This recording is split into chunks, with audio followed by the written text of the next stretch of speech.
everybody, and welcome to Zenith, Session 3, Sweet Caroline, bum bum bum. We're happy to share this wonderful Thursday night with you and to play some D&D on stream.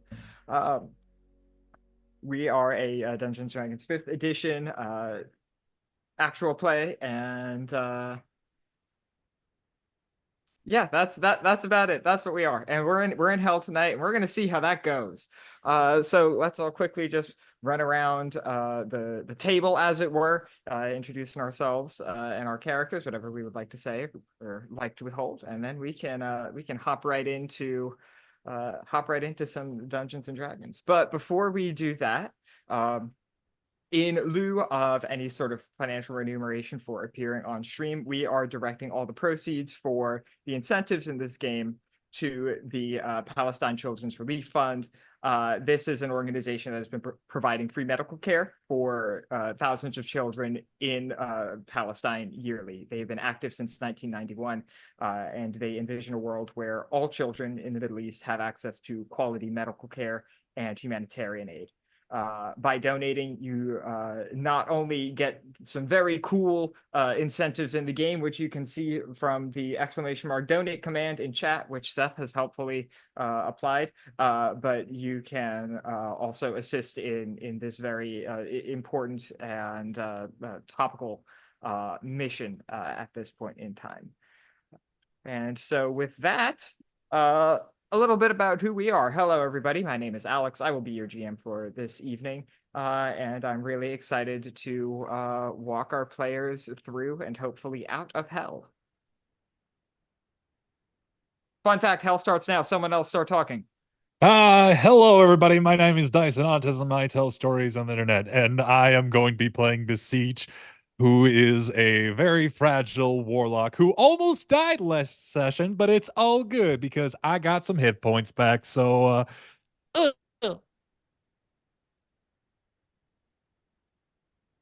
Hi everyone, my name is Abhishek. I'll be playing Eris, one of our very lovely assassins, who is definitely better in every way, shape, or form than our other assassin, who will introduce themselves at some point. I mean, wasn't gonna go next, and now I have to. Hi, my name is Seth. I'm playing Vesper, the superior assassin. I have nothing else to say because I do not need to entertain that clownery. Hey everyone, I'm Mozz. I am I hear an echo. One sec, let me fix that. I am playing Zahir and Kamar, the other warlock in this group. So yeah, I'm ready. All right, hell yeah. And with that, I believe we are able to get into it. So, as always, my shit will work. Allow me to share with you a perspective. As you begin to mount and climb the miles-long chains that anchor the Iron City of Zur to the terra firma of Hell itself, a red glow begins to fade from the sky. This must be night, if such a thing exists in this reality. The climb is long and arduous. You fight off imps and other horrible flying creatures as you make your ascent. The black metal chains that hold Zur in place with respect to the surface below are about 15 feet wide, but even that feels too narrow as you soon find yourself hundreds, maybe thousands of feet in the air. One by one, you are all, in your own way, struck by an overwhelming sense of cosmic dread. You've heard of other worlds before. You've even heard of this one. But no amount of secondhand knowledge could prepare you for this visceral reality of presence. You are here, choking on this rancid smog, suffering under this cruel heat. This place is real. How many other worlds are there? How many other peoples? These questions build a sickening weight on your subconscious that you cannot dwell on these questions long, you must continue to address the realities of hell. This horrible, wretched place of torment and hailfire, where men try to kill each other over the thoughts in each other's heads. What a cruel place this is. What a horrible fucking place. What kind of god creates a place like this? What is your climb like?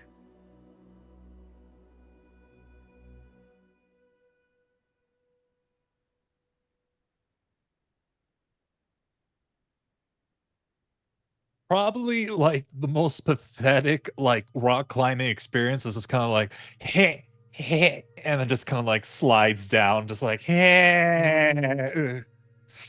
He's trying so hard. Mm.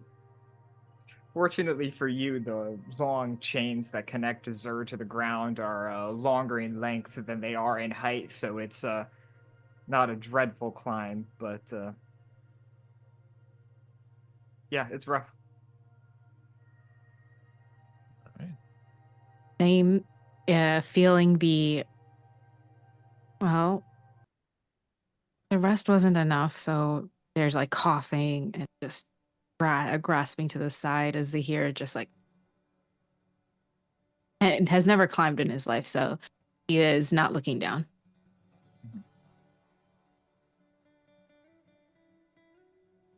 think Eris would probably be definitely further ahead. She has definitely climbed a lot in her career as a thief. So this is, but definitely climbing something like this is definitely a bit of a change for her. She's never had to climb, 15-foot wide chains going to a floating city before. So that's definitely new for her. But she's handling it fairly well. Instead of actually like straight climbing, like rock climbing, she's almost doing it almost acrobatically, like jumping from chain link to chain link with an almost certain grace and poise.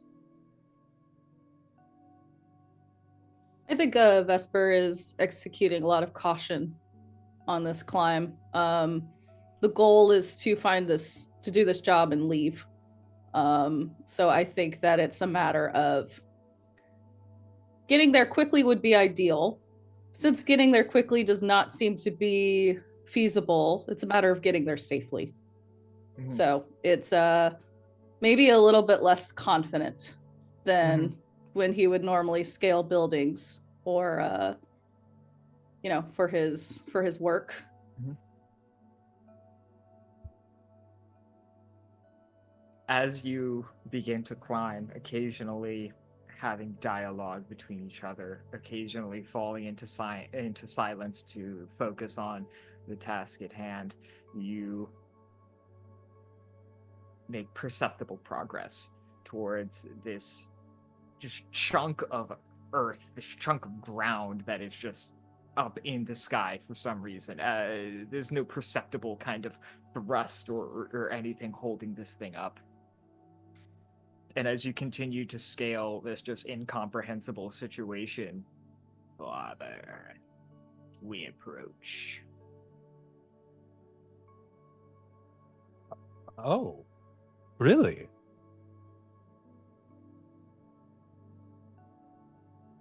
All right. Well, that's good to know. Thank you so much. Pat, pat, pat. Mephisto kind of looks at you like,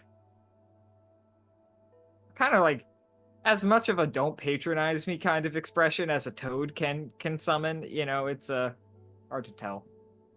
Yeah. All right. So we're getting close, everybody. So what is your plan? That is a good question. What is the plan? Are we gonna sneak in here? Because we did try sneaking in at one time, and that kind of backfired due to me being a fool. But I think I've learned my lesson this time, so I think I know what to say and everything. So I believe the plan is for you to not say much. But I also believe we were going to leverage Caroline, were we not? to at least Yeah, gain no, that- access. Sounds good. Sounds very good. Maybe keep the lovey-dovey to a minimum. I don't know. I think he's kind of endearing. Hey, I respect people's boundaries. If PDA is one of those things that people are uncomfy with, I don't want to be that asshole to make people uncomfy. So I will keep it to a minimum. It you know what? You do you. Dangerous set here- of words. It's a very odd feeling to feel like you're being stared at by a sentient, like sapient frog. But well, Mephisto is just kind of looking at you. You.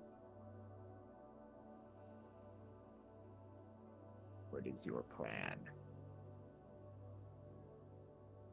Follow along in silence.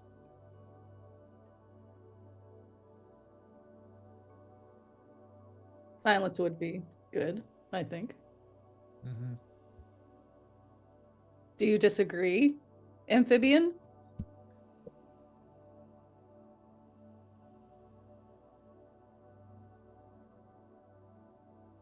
Silence can be useful when it is used intentionally.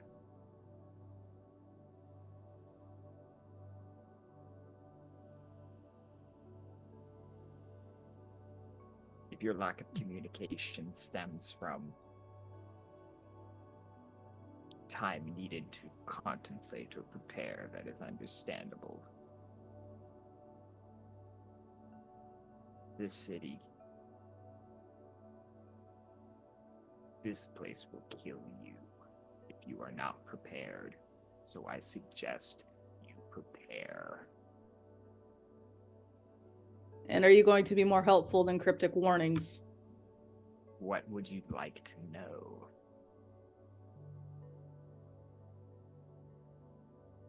If we do use your mom as leverage to get into the city, what is the likelihood that could backfire on us?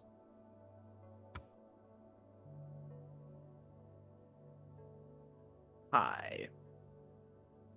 But it is socially a better gamble than most. This Caroline has much goodwill built up in the city. Many people owe her. It is likely that some are displeased with her.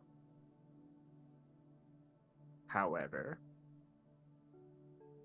if you present your alliance in a way that speaks to the locals, intimidates them, reminds them of their place, you could be very successful.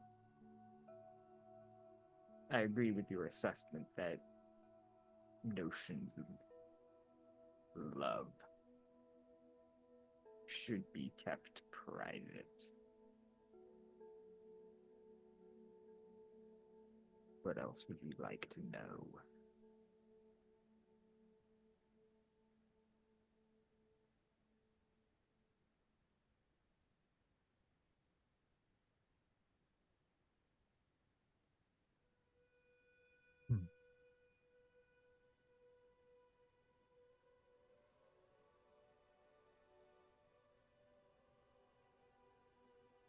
All good questions. Okay, so do you know perhaps like any dirt that we could use to like give us the leverage?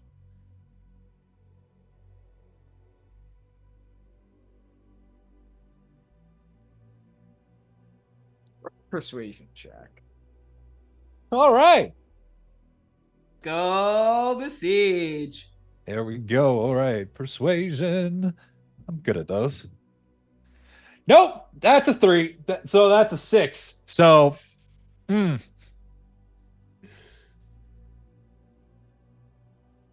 a very odd sense as you ask this question and you turn to Mephisto, and he almost seems to contemplate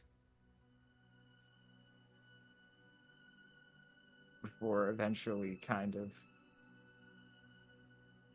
settling. It's weird trying to like read the body language of a toad.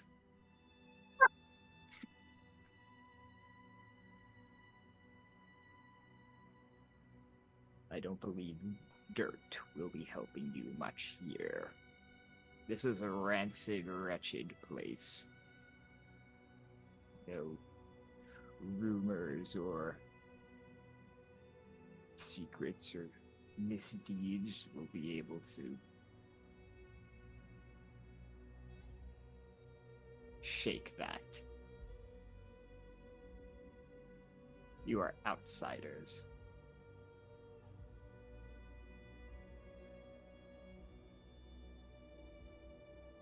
All right. Someone's not getting their flies today. Well, if it's looking like, well, if it's a matter of being an outsider, may have a way around that.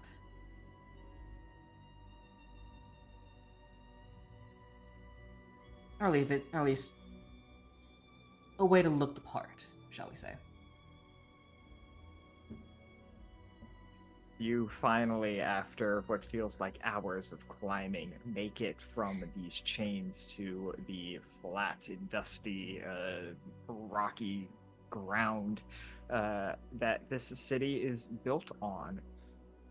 There is a large set of black metal gates similar to the material that you were climbing on recently that are open, and there are individuals all all devils in some way or another. These just various different shapes, this crowd just kind of passing in and out. And so at this point, we are going to roll into the actual navigation of this city. So we're going to present this as kind of like a skill challenge. So how this is going to work is we are going to essentially run through in like kind of an initiative order, and you are going to be using your different skills to help you progress through the city. And how you do that is fundamentally up to you. The only kind of restriction is that you cannot use a skill that has already been used in the same round. You can't. So if one person says, "Oh, I'm gonna, just sleight of hand to steal someone's,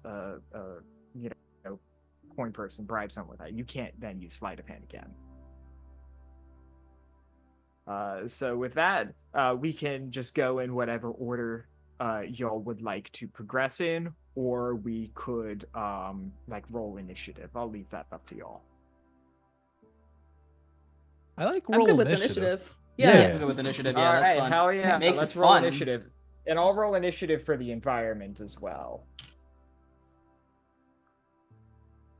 All right, let's see what we got. Give me 1 second to pull out my notes. If they stay up, all right. Mother bitch. Yeah, what? I'm sorry, y'all. My second screen is bugging. Dang. Okay, there we go. So Hell got a 15 on its initiative roll. Seth, what do you got? 17. 17, hell yeah.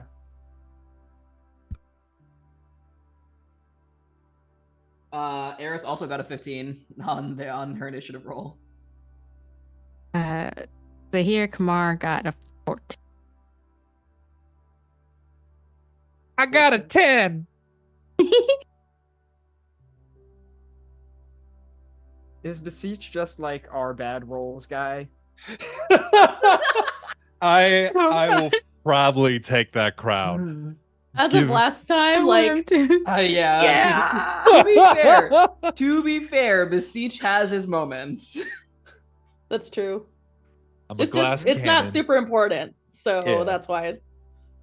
You Alright. gotta offset conjuring up a Eldritch Blast gun somehow. So let me set the stage for you, and then we'll go into these skills. So the city, you've got these gates, right? And it just sort of rolls up in elevation as you progress further into the city. It's kind of like it's just very square shaped, right? And towards the back, and towards the top of your peripheral vision, if you were to be looking straight ahead, you would see this just large kind of dull gray fortress that looks like it's all been carved out of like a single piece of stone. Um, it's impressive, it's enormous, but it's also very dull and foreboding. At a guess, this is probably the way you want to go.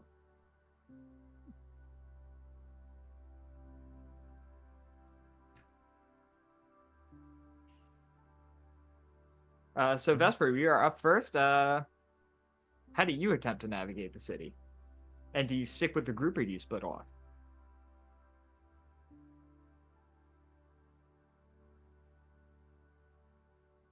Muted. Thank you. I said that's a really good question, actually. But I think that the essence of Vesper is to do his own thing. So against my better judgment, that's what we're gonna do. All right. I do have this awesome ring of invisibility that I want to use. All right, sure. So I will be using that to become invisible. All right. Is the architecture of Zur such that roofs are still climbable? Yes, for sure. It's a bit of a weird experience, especially in the direction you're going, because it's basically always like having you're continually ascending as you're climbing these roofs. But yes, it is possible. I will say that Ring of Invisibility works once per day. The skill challenge is kind of abstracted over a long period of time, so this can help you for this check, but not the next. Sound Okay, cool? that's fine. Yeah, I'm Perfect. good with that. Yeah. Would you like to do stealth? Yes. All right, That's stealthing over the rooftops. yeah. And I'll give you advantage for use of the ring. Cool. Let's see here. Straight up ability check. That is that a nat 20? That's a nat 20 on this die. That's a nat 20. I've never gotten a nat 20 with this die. Yay. Excellent. Very good. Yeah. It was in the good Thank pile you. now. Yeah, until it You doesn't. You can sit here. You Mhm. sit on the plushie. Yeah, that's a nat 20. Excellent. I'm just Love it. amazed. I Mhm. never roll those. So what is it like as you become invisible and start, scaling rooftops? I like to think it is Zen for Mhm. Vesper. This is what he does best. This is what he trains for. This is him and his element. There's a goal, there's a place we need to go to. Therefore, I go. I have become knight. Yeah, for sure. It almost helps calm you in a way in the middle of all of this chaos and all of this just deeply unfamiliar, this whole place. You're able to sort of retreat back into yourself in a way. I need to run this fast. This is how far I need to jump. My foot needs to go there. That's a good handhold for climbing. You're able to kind of retreat back into these like very visceral habits to make progress in the city. Eris, you are up next. What do you do? Well, she is going to essentially look around, see if there's any like secluded corners that are not being very privately watched, only for like a brief moment. Because she needs some time to change clothes, shall we say. Mm-hmm. Sure. So I think after going through that small corner, you'll find probably the other two will probably watch Eris sort of break off for a little bit, go to like a secluded corner, kind of disappear amongst the crowd for a bit. As Eris is kind of walking away and blending in, you kind of those who can kind of still have a keen eye on her will watch her form start to change and sort of mimic the other denizens around that are sort of the other citizens that are kind of in Zur, kind of nearby, the other fiends, warlock or fiends are and such, basically blending into the citizenry, essentially is what you're doing. Yeah, absolutely. What skill would you like to use? Maybe deception off the top of my head, or Yeah, probably deception. okay. Cool. Yeah.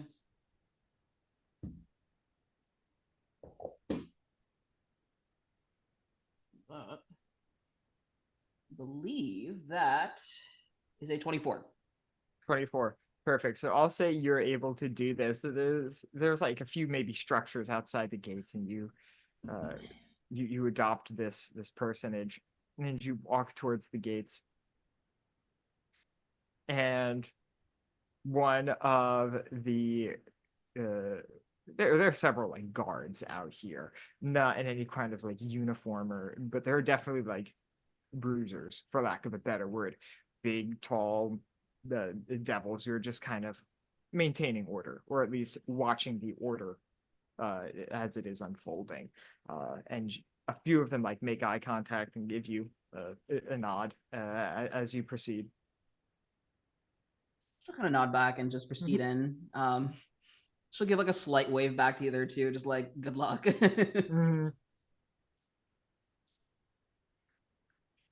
All right, now it is the environment. So I'm going to say Beseech and Zahir, y'all haven't gone yet. And so as y'all are kind of like preparing to go, like, okay, we're here, let's get ready to move. This strange, bizarre looking creature walked up to you. It's humanoid in form, but just altogether too thin, and it's covered in these like strange grayish brown wraps.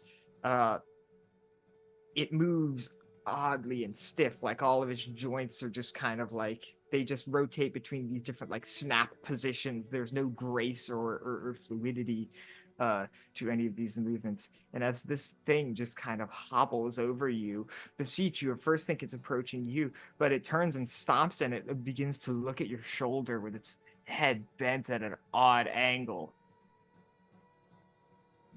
Mephistopheles, I did not expect to see you again.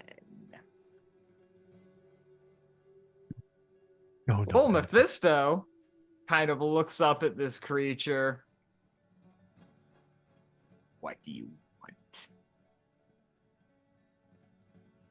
Nothing. Just observing.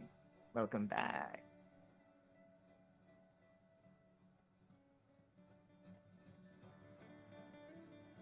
Mephisto kind of observes this creature, but ultimately stays silent.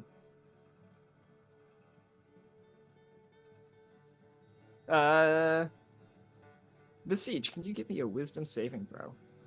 No, I mean, yeah, sure, I can do that. Okay, I'm pretty good at wisdom saves. Hey, there we go. That is a 22. Excellent. So as you're standing there, you just begin to smell this like faint smell of like ozone, just like cut through the just like rancid fog of this place. And it's certainly emanating from this creature. My sister just looks at this thing, looks at you. He's trying to scry on us.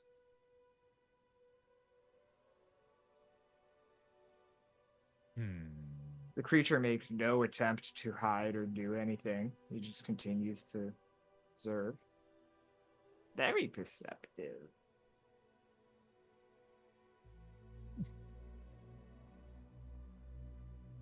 Well, you can certainly try, but I do not give you permission to scry on us.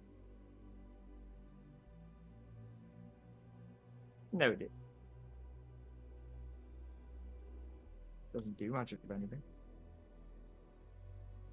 Zahir, Beseech, you're up. There's this creature just kind of here. Zahir's still clutching his side and just very weak, kind of gaunt look in his face. Just, this one of your friends. I need a drink. Where did the others go?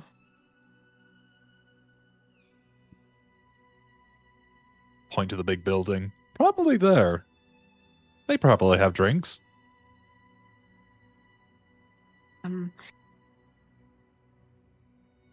Do you could you let two very thirsty tourists just get a couple of drinks over there? Just I need to sleep. I'm not really feeling well. And he's just trying to be like, can we just excuse me like that around everyone, and kind of looks to Beseech like, this seems like your business. I really want to go drink. Who are you asking this to? To the large creature that's kind of in our way. Yeah. Sure. It steps aside. Go ahead and roll like persuasion. We can call that your skill if you'd like. That is a 13. So unfortunately, a 13 will not do it. So the creature just kind of looks at you, nods, very well, be on your way.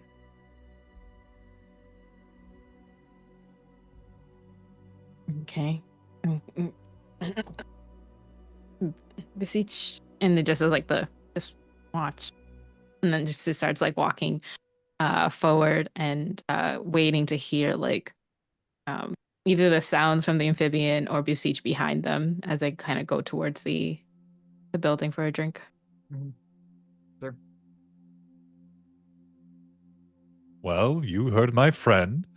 I have to go. Drinks are a drinking. So, hey, maybe we can get some drinks later and talk some old demon stuff, because that'd be pretty cool. But for now, we got some important business to entail. So, please forgive our rudeness, but ta-ta. Sure. The creature nods at you, and you're able to proceed. How would you like to attempt to navigate the city?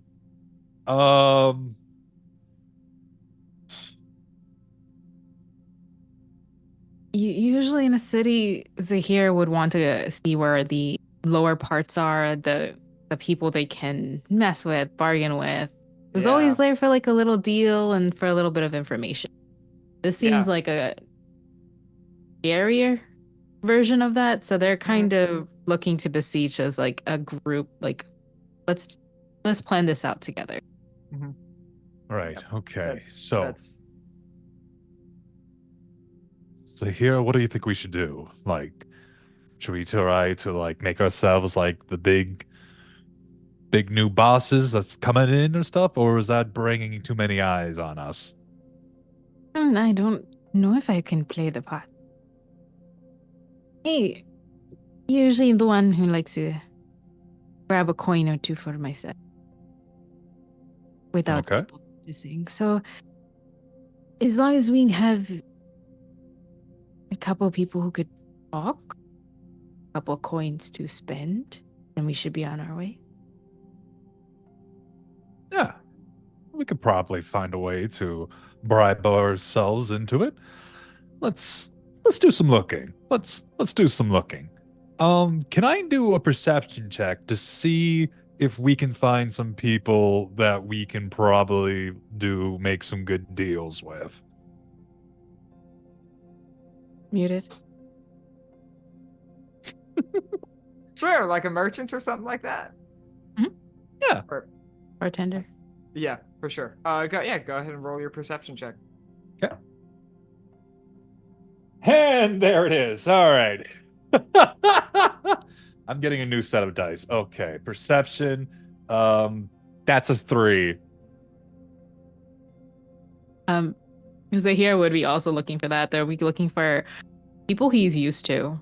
The people who's like kind of sitting in the back laughing really loud, but their other hands like in like, you know, they're just using those like little tricks.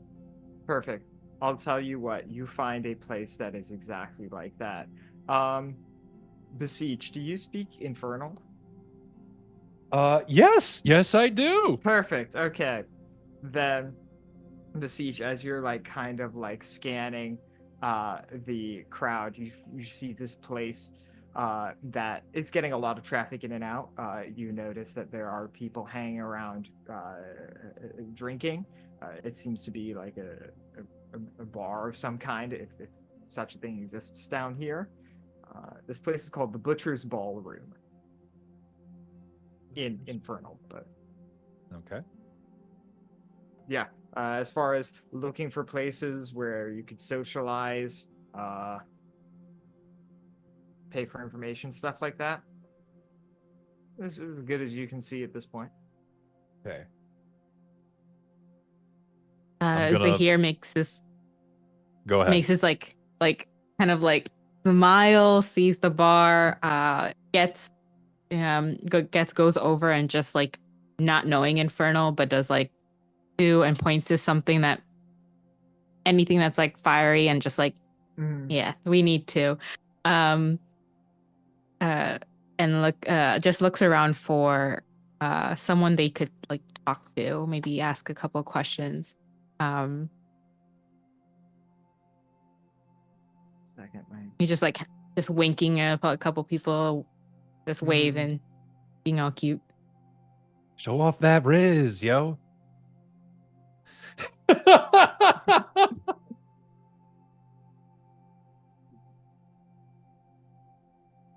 There we go. All right. Yeah, so you enter the Butcher's Ballroom. This place is crowded. It is a sort of four-story kind of operation where you've got the ground level, and then you have 3 floors on top of it that are just basically like sort of like rings with an open space in the middle, so everyone can like look down and see all of the lower and upper levels. You kind of mosey on in and somehow position yourself at the bar. You're able to point at these kind of black flagons that have a kind of like bubbling dull red liquid. Like, I'll have 2 of those. The bartender, this large like pig looking kind of devil, and just sort of like nods, grunts something in a language that is probably infernal, and sort of slams these 2 sort of flagons down in front of you, and turns to his other duties for the moment. I'm sorry, my computer was bugging out. Was there anything else y'all were doing in here besides just sort of initially posting up and grabbing some drinks? No, just to get information. But when Beseech comes over and they hand the drinks, Zahir just knocks both 2 of them and just says, "Oh, you won't? Oh, yeah, of course, one for him." Go ahead and make me a Constitution saving throw with disadvantage for hitting 2. We're getting tipsy tonight.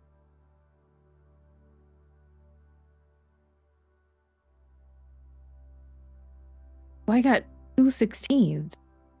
Ooh. What do That's I do? not bad. That's it. So that'll pass for sure.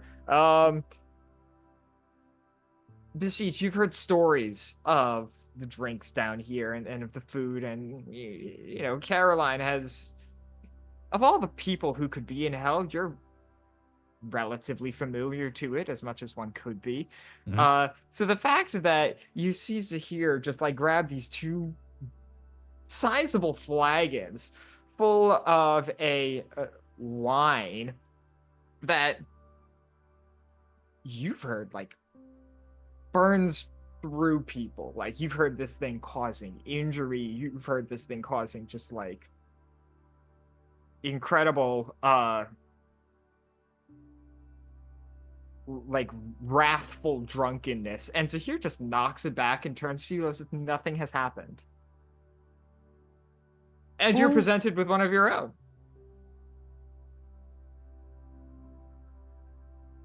Whatever you say. Good. Yep. Just there we go. Yep.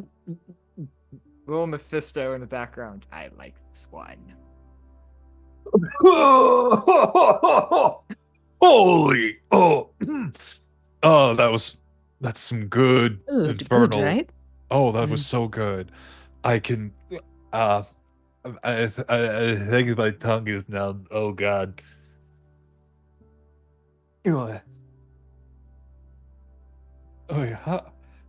Oh, how did? Okay, you're gonna have to teach me how you're able to like handle those drinks so well. How'd you do it? Another time, but we will need at least 4 or 5 of these. A cards, set of cards, no, some dice, and a couple of games. You'll be good at this before dawn. But you think we should ask the bartender the questions, or Yeah. could you ask them the questions? And he's just going to like clutch his side and sit down and just like have this face of like, what the, I'm in hell.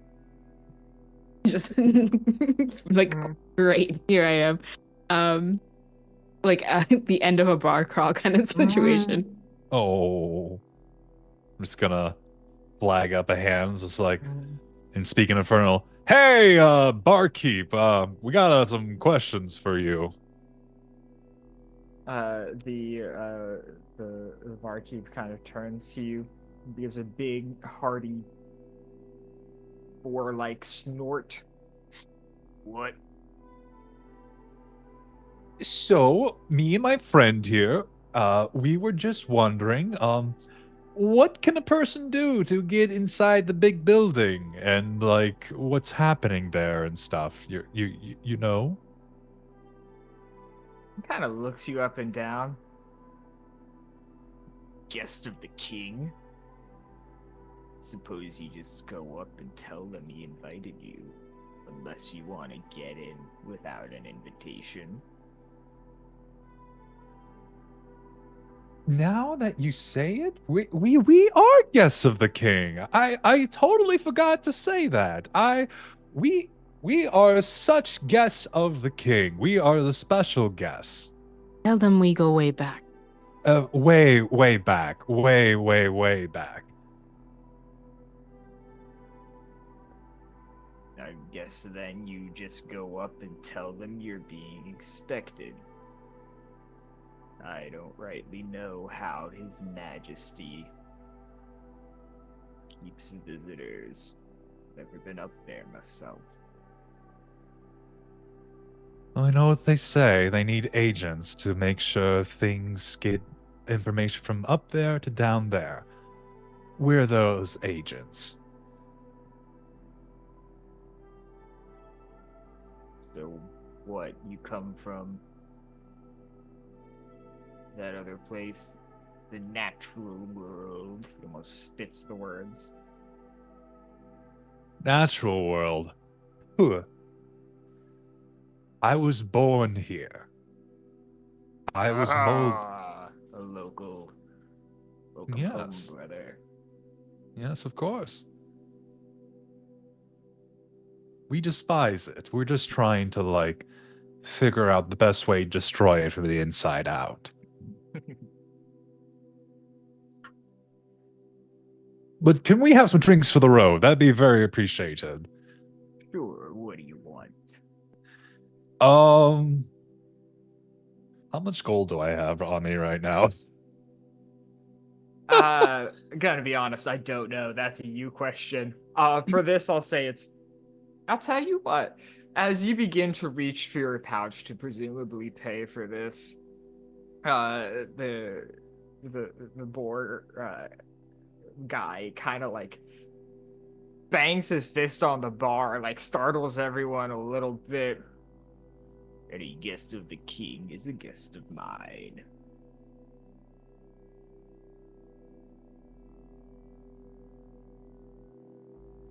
What did he say? I'm speaking in common in a low voice, Sure. just like they think that we're like guests of the king, so we good. We just gotta tell that to the guards, and then we can like get in. So we did it. 4 more drinks? 4 more drinks. Oh, he wanted some. Yes, 4 for both of us. Coming up. So, guess of the king. And we just walk up to them. That's it. What if they can sniff it on us that we don't have it? What I think it's Mentions- all about confidence. I mean, I have some illusion magic, so that could help, but they could probably see right through it.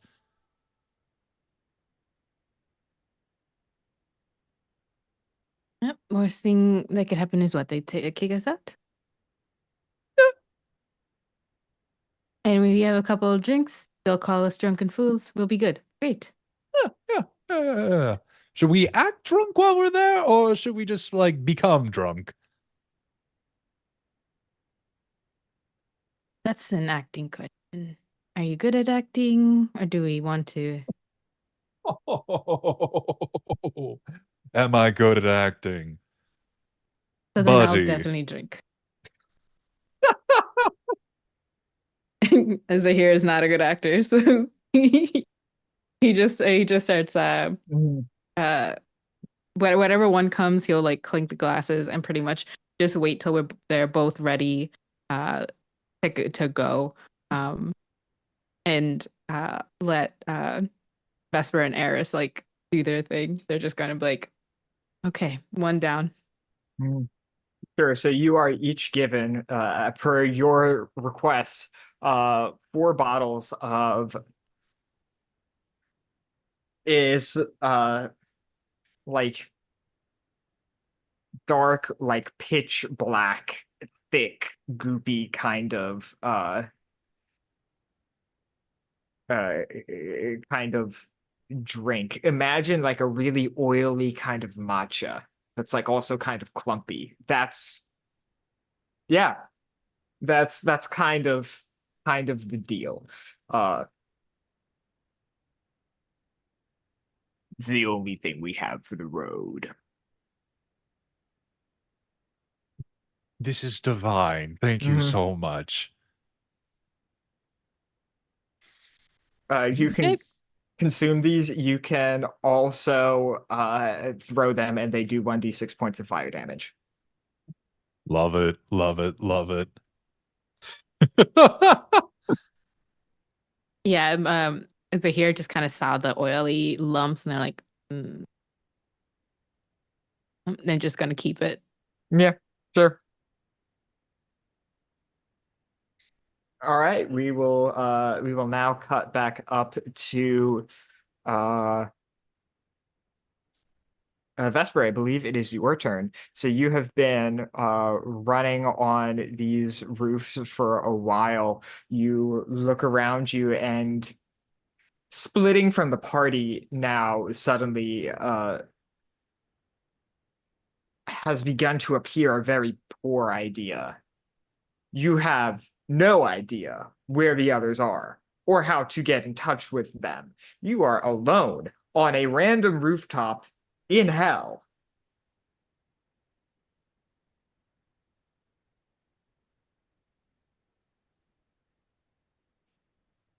Not seeing the problem. I'm trying to get to the Fair center. enough. That's true, yeah. Let's see here. I do think maybe not disorientation is the thing, but just the problem in his mind has shifted from like I have to get there to I have to get in. And scaling this gigantic slab of whatever hellacious material it's made out of seems like more trouble than it's worth, and or maybe possibly just impossible. So I think that he is going to kind of pause and probably just do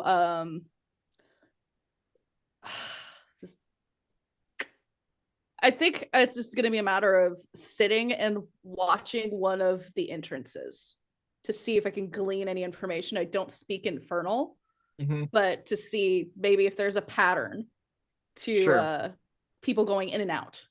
Absolutely. Let's call this maybe like investigation to kind of like not only see but like identify underlying logic. I'm good with that. Okay. You want to stay in the good cushion? That is a shit. That's a 7. That's a 7. All right. Dice, give Oh, it to the no. dice. Take it away. Unfortunately, that will not do it. So what happens is you are sort of posted up. Yeah, you're kind of posted up on like sort of like a high rise where there's like you're on the edge of the building. There's like a long like sort of stretch of like courtyard essentially almost. Wow, that's loud. But I'm sorry, I lost that for a second. And you're able to see sort of the front of this fortress, for lack of a better word. You're able to get a pretty good sense of at least this section of openings. There are quite a few. There's a large, solid gold door that seems to be the primary entrance. There are two creatures that you might be able to identify as what are referred to as pit fiends, or these just massive, enormous devils, sort of on either side, watching teams of smaller creatures just passing in and out. Maybe a couple dozen every 10 minutes or so.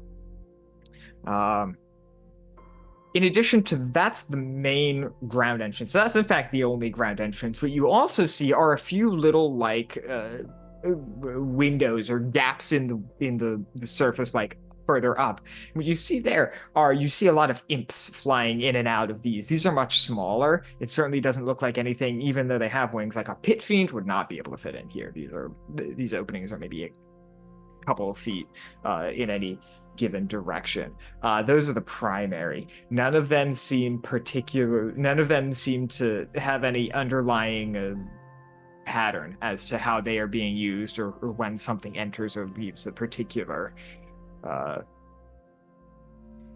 a particular thing. We'll get back to your perspective specifically in a moment. Abhishek, what is Eris up to? How are you progressing through the city? So I think as Eris is sort of like already blended herself into look like a lot of like some of the citizenry like around her, she's mainly going to be focusing on either eavesdropping or just trying to see if she can like either if that's not an option, probably just seeing if she can look for someone important and maybe pick their pockets, see if she can find anything. Okay, so there are a couple of different kind of strategies you mentioned in there. Is there any one you want to go with? Any one of them could be viable. I think we'll probably do some eavesdropping first, at least. Mm-hmm. She can get a little bit more of like the lay of the land in terms of like is there anything like going on in the city right now that could possibly be exploited, or sure. Yeah, so I'll tell you what, this is the kind of thing where, like, imagine you're in New York City and you're trying to eavesdrop. The most important thing is not necessarily your ability to like hear bits of stuff, but you need to clock who is worth listening to. And so let's call this insight. Okay. Yeah. Alrighty. Let's do this.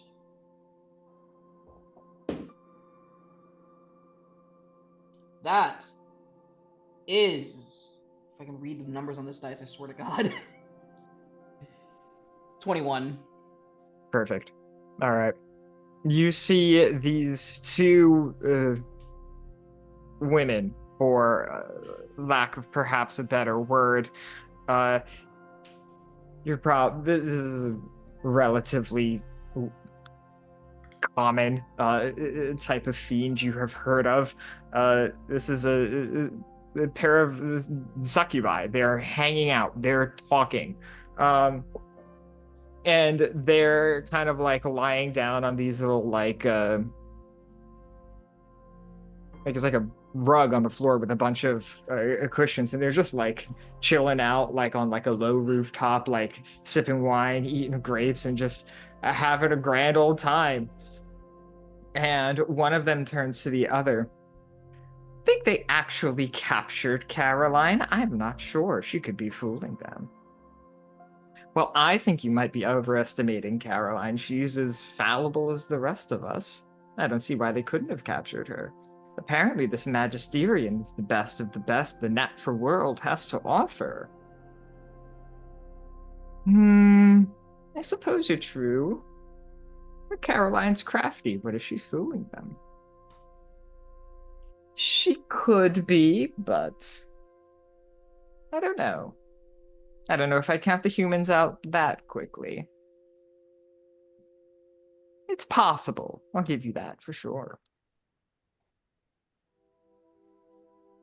Heard they're going up to the fortress. It'll be interesting. Absolutely. Oh. And she's gonna probably just mutter to herself, well, that's certainly a nugget I wasn't expecting. So we were fortunate enough that one of our very kind and generous viewers provided me with a divine inspiration, or divine a divine intervention, or rather, which Dear I will God. now be using. Lovely. Lovely. Hey, Eris, yo. you're standing there and you feel this kind of like visceral chill wash over you. It's a burst of cold clarity in a way. Completely mystifying sensation. Made even more baffling by the fact that shortly after you experience, you hear the voice of one of the women from the rooftop. You there, eavesdropper. Do you want to participate? Come, don't be shy. Plenty of wine for all of us. Well, if you're offering. I am, my dear. Come, take a seat. Well, then who am I to refuse? Bad manners and such.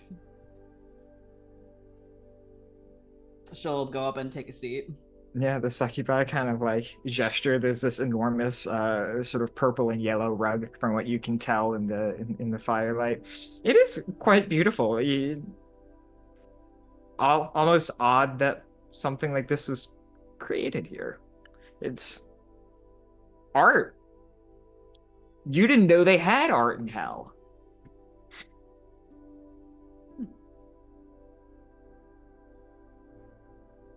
So does Caroline interest you in her magisters, or is this just sport for you?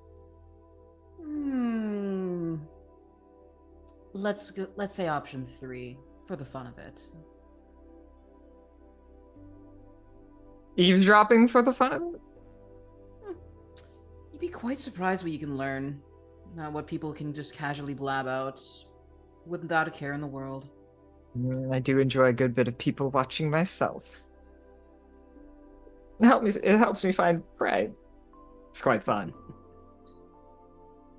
Oh, don't you? Oh. Oh, I agree wholeheartedly. There's a little flash in this woman's eyes. You're not local, are you?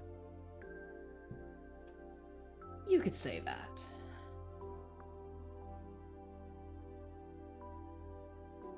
We'll just say that I'm from outside the city. It's been my first time visiting, shall we say. Delightful. What brings you to us? Oh, you know, I'd rather escape the bleak wasteland that is everywhere else outside. So I figured, why not take a bit of a risk, make my way up here. Fair enough. It is much more fun up here, is it not? Oh, miles better. Do you drink the wine? She has some apprehensions about, like, in her time working as an assassin, she's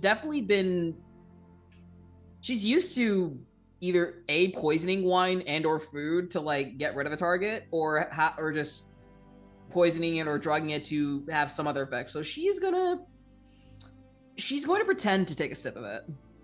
Sure, why don't you go ahead and make, let's call it like a charisma saving throw. Oh, okay. Interesting. This. Charisma saving throw. Okay, let's see. This should be interesting. That is a 17. Yeah, sure, I'll say that passes. You're able to kind of like bring the goblet up a few times and like makes contact with your lips, but that you're able to kind of refrain from swallowing any.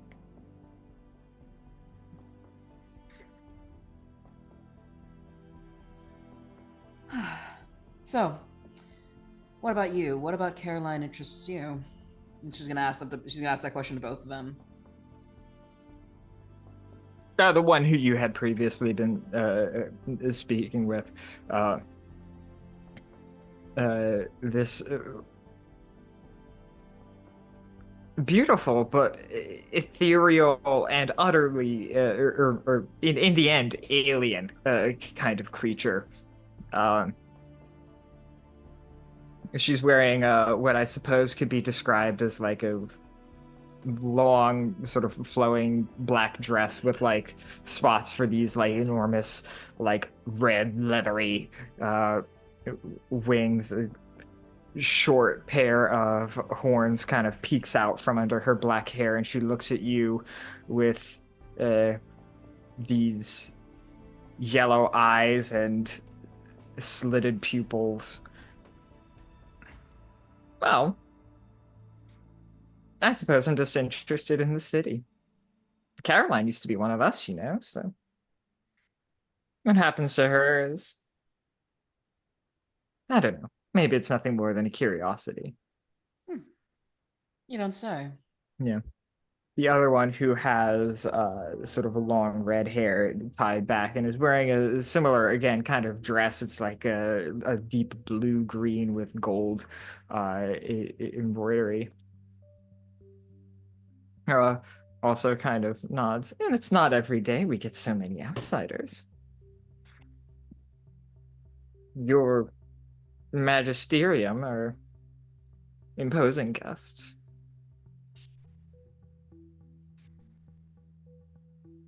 She's going to probably deflect off of like acknowledging that she knows the magisterium. Mm-hmm. Well, I imagine they quite be, especially considering they're from the. She points to basically like the. I think I forgot the term. I think they used for the natural world. I think was what we called it. Yes, yeah. The place you are from is around. It refers to itself as the natural world, and that's the terminology that has caught on. Well, I imagine they must be if they're from the natural world. You never know what people are like up there. It's quite a perspective. Most locals think that residents of the natural world are generally fairly unimposing. Let's just say I know better than to judge books by their covers. Really? Do you have any stories? Oh, I wouldn't want to take up too much of your time, of course. I assume you have better things to do than just chat with little old me. Oh, if it's not chatting with little old you, it's just chatting between little old us and... Well, we've done this before.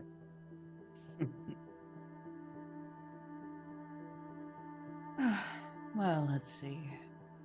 As you begin to consider and come up with a story and perhaps eventually tell it, or perhaps excuse yourself,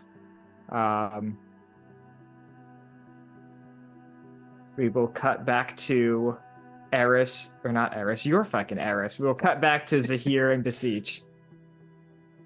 You have, if you would like, you have been able to extricate yourselves from the Butcher's Ballroom with 4 bottles each of this strange liquor that you got for free. We're the king's people. Thank you. Yeah. Mm-hmm. If they're walking at this point with that new air, Zahir is trying to like pass around a smile. He's like smoothed down his curls, and like tucked him behind his ears, like, what do the king's people look like? This, and he's like looking at the cut on the shoulder that's still there, just like, oh no, the tear's open. He's trying to like close it, like. If you're worried about your appearance, I can help out with that.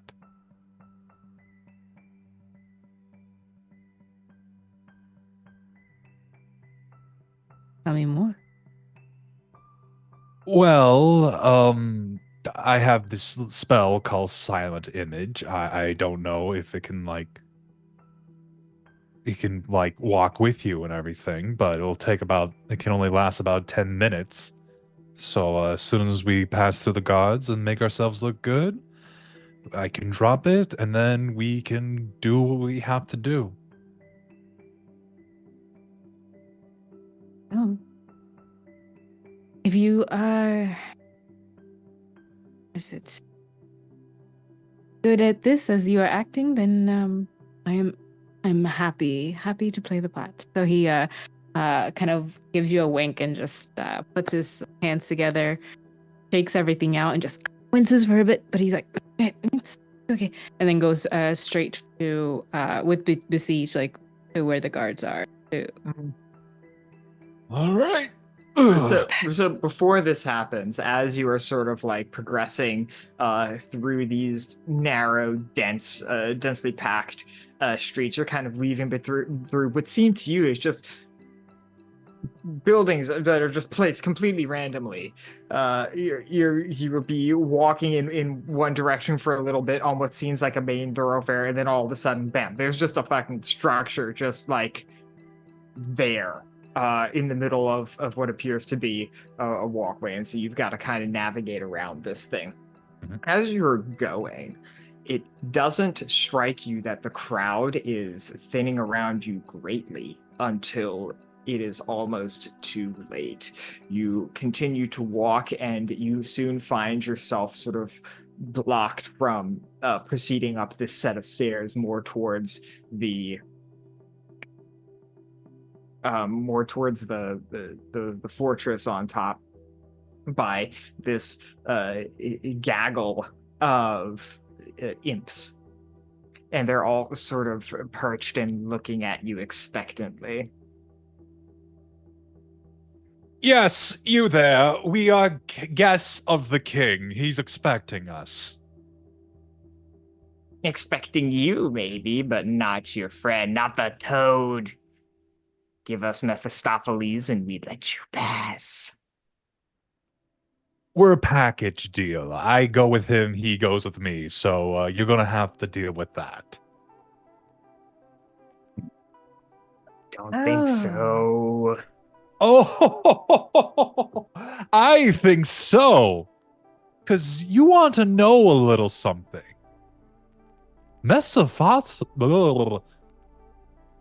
Our little toad friend here is with us. So guess what? Let us pass, or you will be lower than what your class is. What's lower than your current status? Dirt? Yes, dirt. You carry a traitor with you and you threaten us? Oh, I'm not threatening. I am just politely telling you about your future. Go ahead and roll a intimidation check. Okay.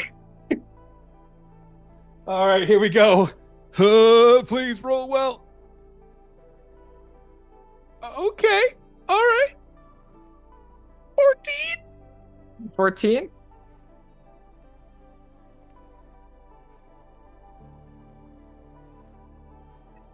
Okay. So, they scatter. But as they do, they are shrieking in infernal, "He bears the traitor! He bears the traitor!" What? You're getting eyes on you. I kind of fucked up. I fucked up. I fucked up. I fucked up. Father! We Frog got some, needed? we got some Could we attention. just Go! running? Zahir's running, just like hiding into the shadow, ready to just bolt in. Sure. And at this point, shit's about to happen. So I'll tell you what. At this point, why don't we hit our break real quick so we can for sure hit that, and then we will all reconvene and have a mad dash to the finish here. Let's go. Ready to go? All right, let's do it. All right, hello everybody, and welcome back to the second half of Zenith for tonight. So we are actually going to pick up resolving the remainder of this divine intervention real fast. So Eris, you are in a lovely conversation with these two succubi. Everything is delightful. They're wonderful conversational partners. They listen to you with rapt attention and are very entertained by whatever stories you decide to share with them. But the longer this conversation goes on, the more unsettling it becomes. The more kind of almost cat-like this interaction becomes. You begin to feel less like a conversation partner and more like food that's being toyed with.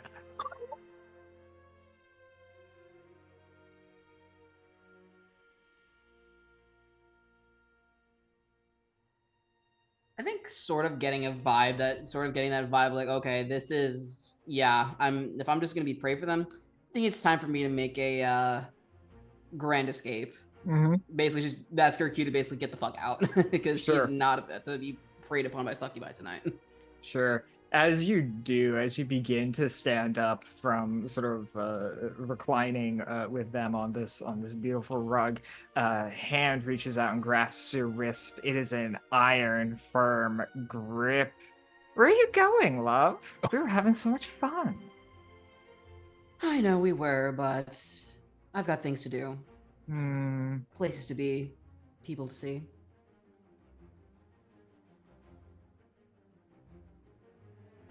I know, but what if I don't want you to go?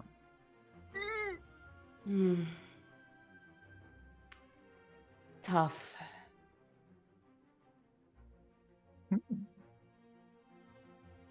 I'll tell you what.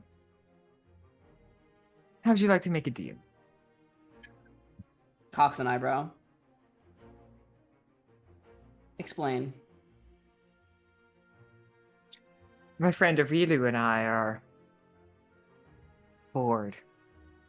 We've been here quite a while. We want to get out. And I think you can help. She reaches into space itself and pulls from nothingness a fine gold chain that's roughly like necklace sized. She extends it to you. If you wear this, my friend and I get to take a short jaunt into your world every once in a while. I'm sensing a butt in this deal. No buts. We won't cost you. Forgive me if I have a hard time trusting that. What can we do to prove it? You're on a contract. This is what we do best. She's gonna take a look at this chain. I mean, while it does look pretty, she can't deny that. You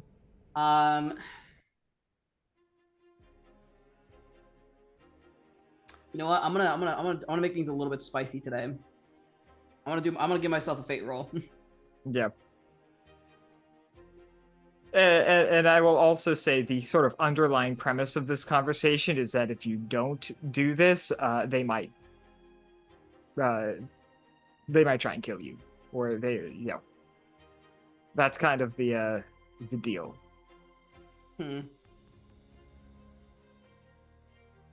Which doesn't mean you don't have the option, just letting you know that might be what happens. Yeah, just letting you know that might be the situation.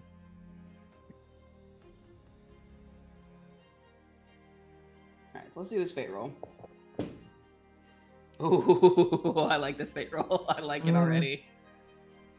So looking at the chain, she's gonna admire it, view it. I must say, you have quite the good taste in accessories. Thank you. Which is why it's such a shame that I'll have to decline. I don't really do good in chains, unfortunately. Kind of a personal creed of mine. That's such a solid response. I'm giving you inspiration for that. Yeah. Oh, just raw as fuck. Nice. Absolutely. With that, she'll toss it back to the succubi. You toss it back, the one that was referred to as a Rilu, who catches it and lazily kind of does like a flick of her hand and it just vanishes into smoke. The unnamed one who had grabbed you grips tighter, her nails dig into you and draw blood, and it is at this point where we will cut to Vesper. Vesper, you are overlooking the courtyard into the fortress where you have been told the King of Hell resides. As you do this, you see from the throngs of devils and other various sort of extraplanar miscreants that populate Hell, you see 6 figures in familiar clothes, the sky blue and bronze gear of the Magisterium. And there is what seems to be like a brief, like, not quite confrontation, but these 6 figures like kind of like get up onto this platform, onto this courtyard, and they have an additional figure with them. A devil, a woman. It's too distant to really be able to make out much more than that, but as soon as these mages get up there, they start fucking going. They, just without a word, without saying anything, they begin to cast spells, and all hell breaks loose on the courtyard of this cavern. A bright light descends from absolutely nowhere in the sky and just sort of plants itself firmly on the ground in here. It burns several devils to absolute cinders. There is panic and confusion and screaming from absolutely fucking nowhere. This figure, this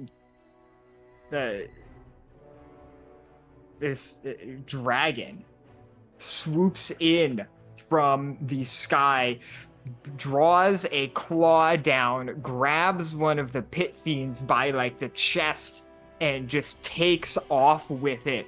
Other devils begin casting spells at it, throwing firebolts and fireballs in it, and they pass through this illusion as it continues to sort of wrestle with this pit fiend in midair. Magic fight is going down at this point. What do you do? Actually, also, I should have mentioned this before, but like, you hear from the city this like little cloud of imps like jumps up, traitor, traitor, and like that's also happening kind of nearby. What do you do as chaos begins to unfold?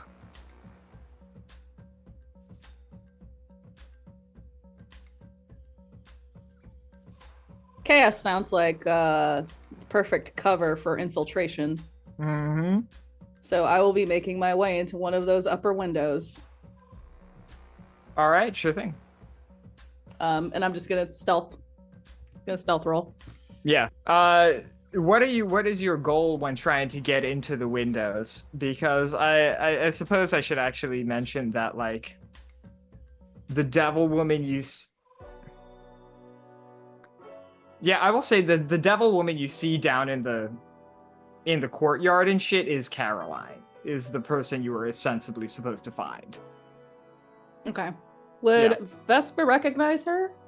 I'll say sure. Yeah, she was described That's fair. perhaps well enough Okay. that you could probably identify that. I should have probably made that clear. No, it's fine. And she is in the midst of all of these spells going off.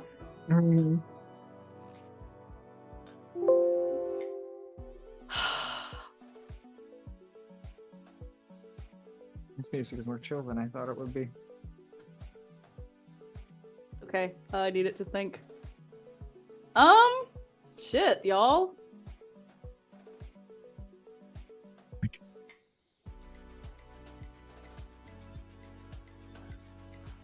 I don't know. Can I table my turn? Sure. There's nothing stopping you from doing that. Yeah, just cut in at any point if you would like to. Yeah, I you need know, to think. do something as the situation involves. So, Zahir and Beseech, you have just scattered this cloud of imps. They don't seem like they want to fight you, but they're evidently more than willing to tattle on you. As you begin to run and pick up steam, you run in the direction of the fortress, and you hear a fucking explosion. A column of light descends from the sky and just sort of almost blinds you, almost drowns everything out. You see the silhouette of a dragon swoop by and grab a 15-20 foot tall devil and fly off with it. You see spells pass through this thing as if it's an illusion. That's terrifying, like a selectively tangible illusion. What the fuck? That's not supposed to exist. And you just hear various spells and shit going down. All right. The fuck do we do? Oh my god! Shit. What? And he's like hiding behind something. He's like, this can't kill our invitation. No.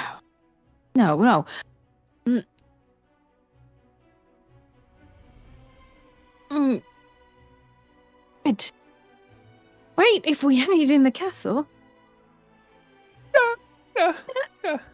Yeah. And he's just gonna pound his chest. Wake up! Like he's like cowering like a coward like behind something. Really, it's like, okay, there's only one road. Then we run, get to the guards, convince them, get inside the castle. Dragon, not our problem. Yeah, sounds good. Yeah. I don't know a dragon, you don't know a dragon. And then they look at Mephistopheles like, you don't know a dragon. I don't. That looks like a no for me. So, okay. And they're just running. But they will cast mirror image on Beseech. Wait, let me see if I actually can do that. And just has like 3 I know it's a self act, right? So it's just me. They'll just do it on themselves and have 3 duplicates of Zahir. But they want to use them to kind of like divert attention away, and they like whistle almost just in like something that he's used to doing in like thieves' can't to go around, but he's like, no, just get to the gate your way. We're going to try and get attention here. So, are you're can you I'm sorry, what is your intent right now? Like, you're trying to advance and use these mirror images as cover? Yeah. Okay, perfect. Yeah, you're able to do that with absolutely no problem. You're able to summon these, and they're for sure. Let's see. I think for now it's just gonna be a matter of finding cover. I don't want to Sure. be out in this. I'm on a roof. Yeah, absolutely. So I think I'm just gonna slip into one of the nearby houses or whatever building. Yeah, sure. I'll say you're able to duck into basically like a kind of wedge area between a couple of buildings, like on the roofs. So you still have easy access to the situation, but Ideally, I would like to keep eyes on Caroline, but if that's not possible until I leave cover, that's fine. sure. I'll say you can keep eyes on her.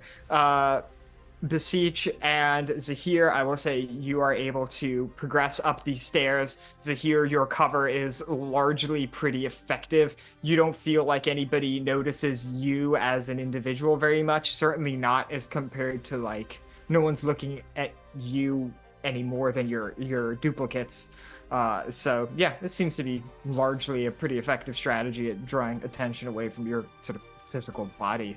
And you sort of burst up to this courtyard, and you see 6 magisterium mages and this unfamiliar-looking devil woman who may or may not be with them. She's not casting any spells or anything, so but she's like there with them. Beseech, that's your wife, buddy. I mean, there she is in the flesh. I am beelining straight towards Caroline, just running and just like seeing that shit is going down. I've got like Eldritch Blast gun ready and formed up, just like ready to go.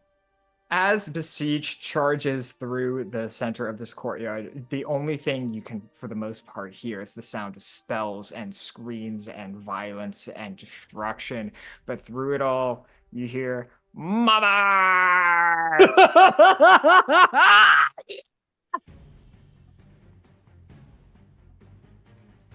I need this bingo board. Anyway. Oh, it's coming. Cutting. Oh, it's coming. Cutting back to Eris.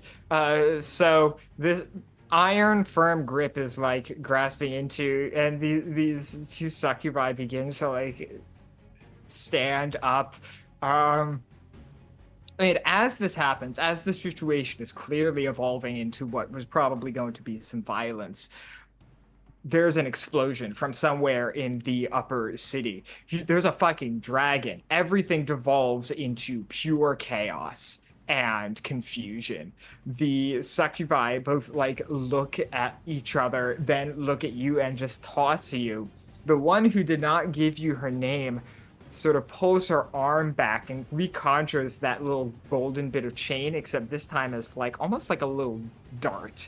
And she just fucking throws it at you. Can you make me a dexterity saving throw? 22. Ooh. It's a level God. 4.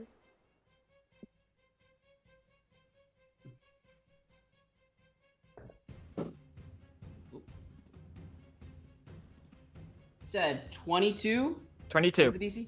Mm-hmm. Good, because I got a 25. Let's All go. You the succubus throws this with the force of far more than her physicality would suggest. The metal hits like a wall next to you as you break away, and it shatters on impact. This woman just begins to just hiss at you before they both take flight and get away from whatever the hell is going on upstairs. And here I was ready to give them a snappy comeback. Oh well, but more importantly, what the actual fuck? Mm-hmm. I think seeing all the chaos that's kind of going on, given what she already heard from the succubi, she is just going to essentially start beelining towards the palace, considering that's the one thing she knows is that where Caroline is going to be. So, yeah, time to go. Time to go there. At least see what's going on. You beeline, you begin to run straight up the stairs, and you eventually find yourself sort of rubbing shoulders with Zahir as you push through the crowd, and you sort of bump onto the scene, and you see 6 mages of the Magisterium. For context, wielding all the powers of a god. These appear to be the upper level kind of archmage types that the magisterium is able to muster. They have built this kind of dome almost that seems to be impenetrable to most forms of spell or physical assault. You see one of them, this older gentleman, he has like a hood pulled back and his eyes are completely black, and he's just staring at the sky doing like one of these, like kind of a praise the sun pose almost. And every once in a while he will tilt and sway, and as he does, this wretched illusion of a emaciated black dragon swoops down and just kills devils. It's a mess up here. You see lightning bolts flying all over the place. It is a crazy scene.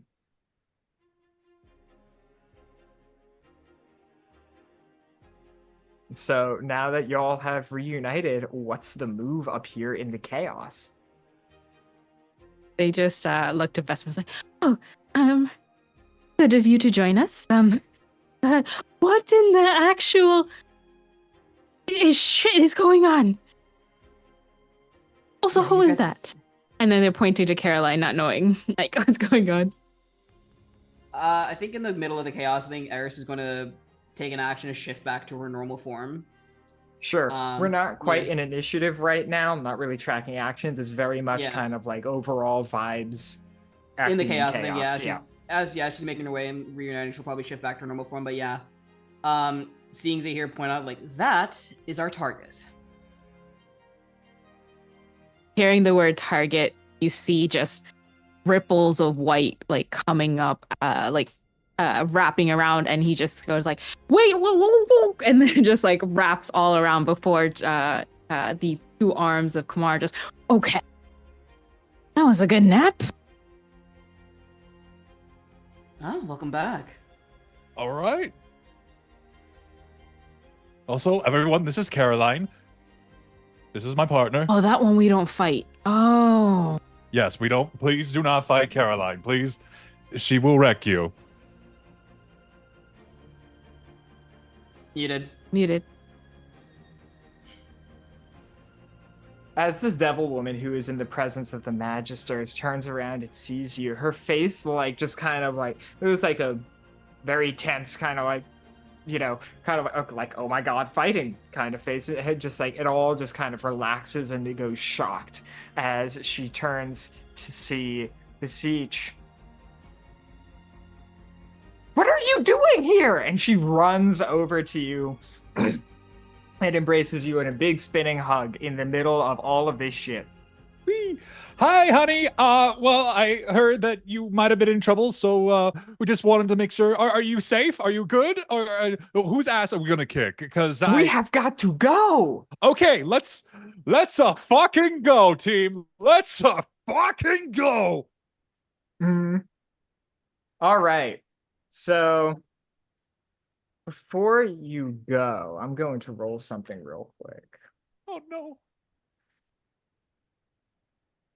Hell yeah. Okay. So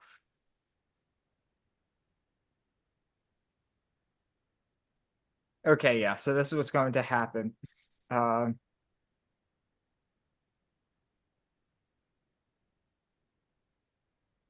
I'm trying to think of how. Yeah, fuck it. So they've got the mages have this sort of dome around them from which they are casting their spells and whatnot.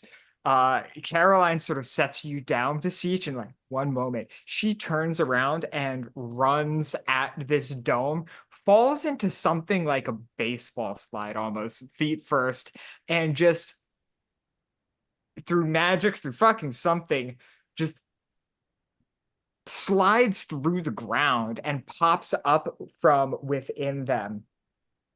She pulls out this dagger from seemingly nowhere and grabs fucking Dragon Man by the front of his shirt. The mages inside first didn't quite see her, now are looking at her just in complete astonishment. She plants this dagger into this guy, right into his chest, and just yanks out. He collapses fully. She pulls something out from his person with her free hand. You're not quite sure what. From there, it is a really bizarre scene as Caroline's physical features begin to like almost melt and slough off. And she takes the appearance of this person she just killed, and he adopts her appearance. All of that stuff that's sloughed off of her just like melts onto this guy and reforms in her appearance. She sort of pulls in like this and disappears in a puff of smoke to appear right next to you. We have to go now. And she begins to run. Okay, first off, that was really fucking hot. You gotta show me how you do that. All right, let's go. Let's go. Vesper, you see this occurring from a distance. Kamar and Eris, you are pretty much right there as it happens with the siege. What's everyone's move? I mean, we've got our target. Time to go. Getting out. Time to go. Yeah. Kamara is just pretty much just trying to look out behind them and finding something new to shoot at. So they're kind of like, oh, okay, then if this is the thing, let's go running. And starts just jogging, I guess, behind you. Mm-hmm. Yeah, As eyes are you- 100% behind as I follow. Yeah. Let's see if this is this the Okay. As you begin to run, you make your way towards the edge of this courtyard. The ground begins to shake in a way that it hasn't been previous. The mages have recovered somewhat from their disarray. They are confused, but whoever is maintaining this globe of invulnerability seems to be able to maintain that concentration, but not for much longer. As the ground continues to shake, there is a knocking, a big cracks form on the front of the fortress before finally this thing, this being, this form, maybe 80 feet tall, much taller than the door into the palace, just pushes through. This creature, it is a humanoid in form, stark, vibrant scarlet with burning orange eyes, bare-chested with a sort of imperious black cape sort of hanging off of its shoulders. A gleaming golden crown of thorns is planted firmly into its head. It pulls a free hand back and summons a ball of fire that must be at least twice as tall as you are, and just extends it, and this huge gout of flame just covers the globe of invulnerability as Asmodeus himself, the king of hell, emerges from his fortress. He pulls the fire back, and somehow the mages are still standing, not before Asmodeus takes his right arm, in which there's this enormous, maybe like 10, 15, 20 foot long rod, solid ruby. He brings it back and just, there's a tremor that you can feel all throughout the ground. Everything shakes. You lose your footing. The globe still stands, but the mages inside are panicking. There is nothing else going on except Asmodeus just in a fit of pure, unmitigated rage. It is just bang, bang, bang.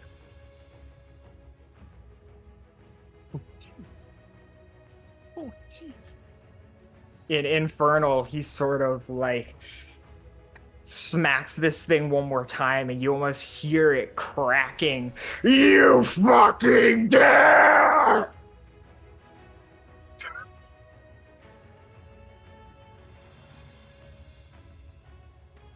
You know, for a very sick man, he's still got some oomph in him, so... from the voice of this old magister. Yes, he's still quite sprightly. Okay, so Asmodeus is in front of us, correct? Yes, it is horrible. But yes. He's not paying attention to you. Okay. Let's. Oh.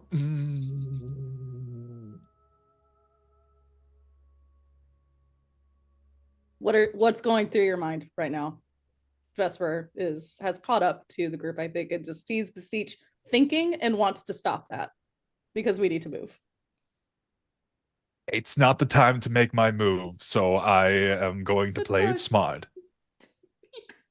I'm glad to hear it. Yes. I think Vesper actually like claps a hand on your shoulder. Look, can we go? This guy has the legs of a lazy chicken. Yes, of course. Please listen to your wife. Yes, Please. let's go. Please. Yes, let's go. All right. Very scary person. Goodbye.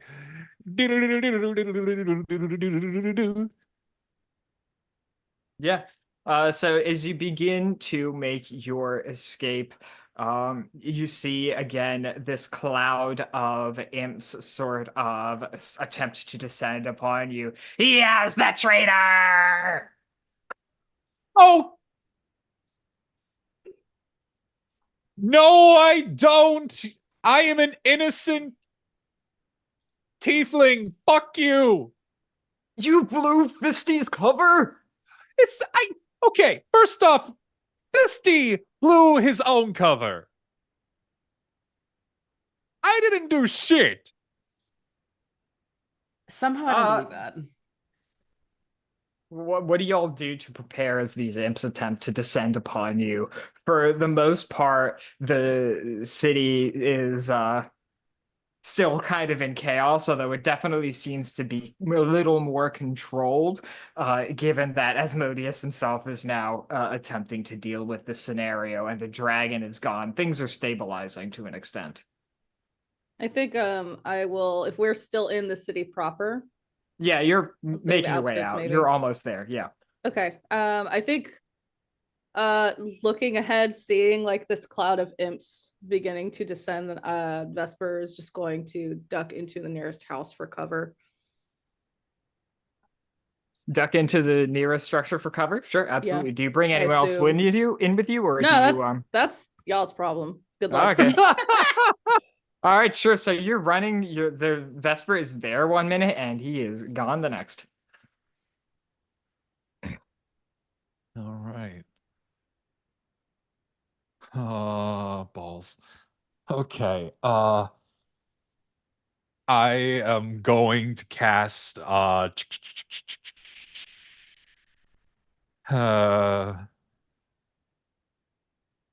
am going to cast gonna grab Caroline. Misty, can I take someone with Misty Step? No, I can't. Damn it. Okay. All right. I am going to Misty Step where Vesper went and just kind of like boop and just kind of like hide Fisty like underneath my arm and just like you just every single fucking If you devil two love blow you. my cover, I will.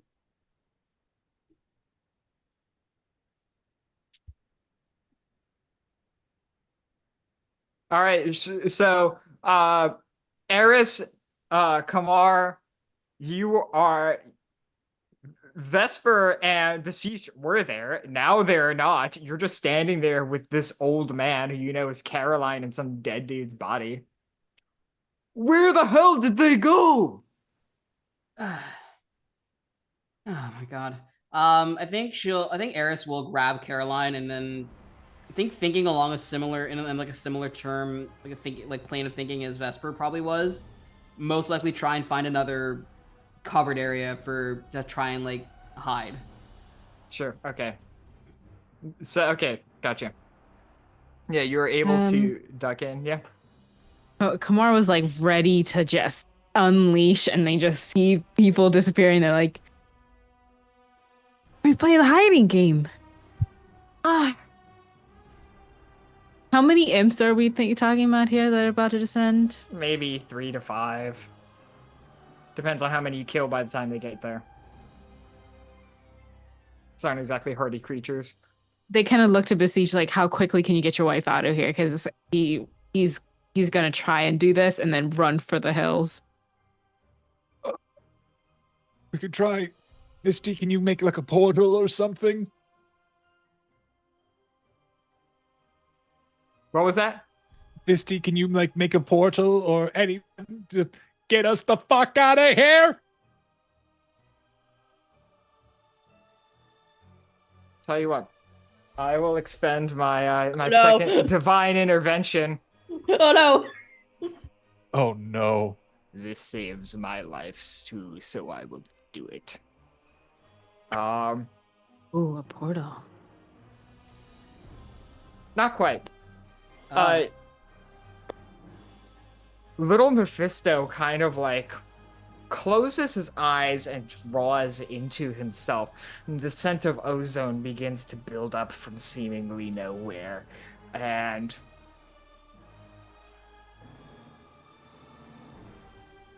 really, truly, nothing happens. He just sits there, chills the hell out for like 40 seconds, and then returns to himself.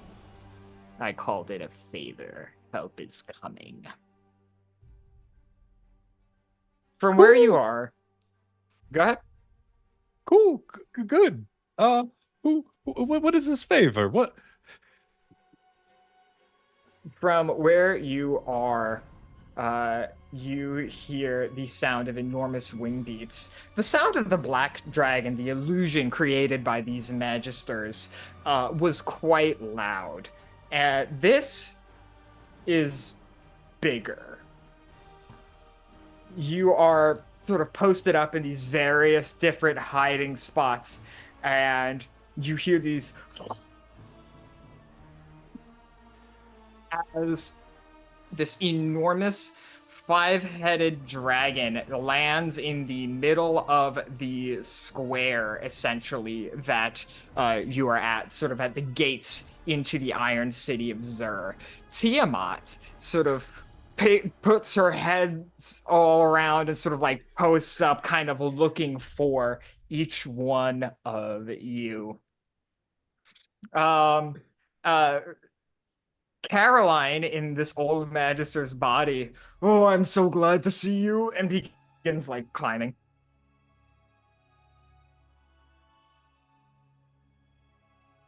All right. Go. We're riding Tiamat. Go. I'm assuming everyone scales the dragon and Yeah. Yeah. Yeah. I mean, 'cause With- why? Like why whatever not at this was point? emanating from between like Kamar's like moon scythe and just like he just has this face of like those Deadpool eyes, just like, yep, Mhm. okay, and then started climbing. With, and I cannot stress this enough, extreme apprehension. Mhm. I will follow the others just because that's where they're going, but I'd like to think I have my bow drawn.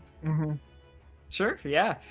Tiamat is enormous. One of her legs is several of you tall and several of you around. She doesn't really speak to you or really acknowledge you in very much of any particular way. Granted, Asmodeus is still engaged in some way with the Magisters. As you begin to climb on, almost beneath her notice, once you're all kind of settled into any kind of a position, she just kind of pushes up. You have no idea how she's able to get into the air at all, given her size and weight, but she just pushes up and takes off at an impossible speed.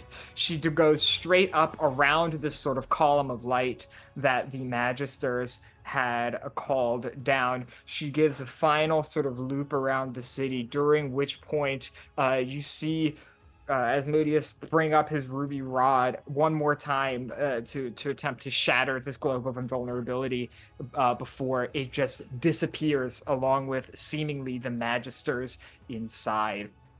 there is a roar of frustration and fury, louder than should even be possible, even for a creature of this side. It fills your ears, it fills your head, it fills your heart. But Tiamat, for her part, it just sort of flies off into the distance.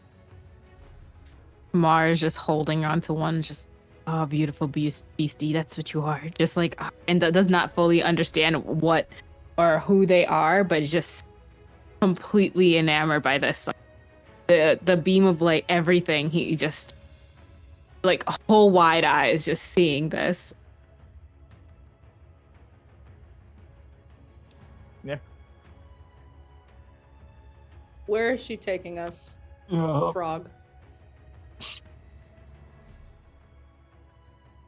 She I mean, will I'm glad take for the you rescue, out. but that- She will take you back to your city.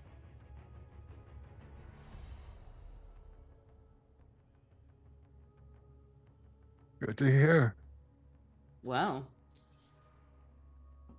All right.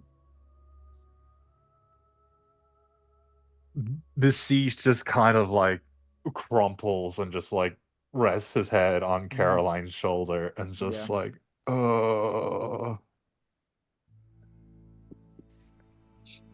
Second. Sorry. You're good. Music's doing weird shit. Anyway, as you do that, Caroline has returned to her normal form. Ah, that was a hell of an escape. Yep. So, how have How you many- been? I'm disappointed. Oh, I thought they'd be able to kill him.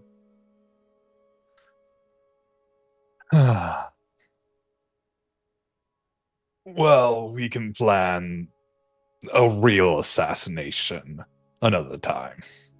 Ah, you're right. But I'm impatient.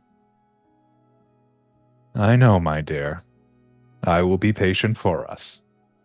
Do you trust them? And she sort of gestures vaguely at Zahir, or Kamar rather, Vesper and Eris. Yeah, they're pretty cool. They're pretty cool. I almost died in front of them, and they helped out. So that was pretty interesting. They're capable. Yes. Trust or Yeah. not, I think some explaining would be appreciated. Of course. What would you like to know?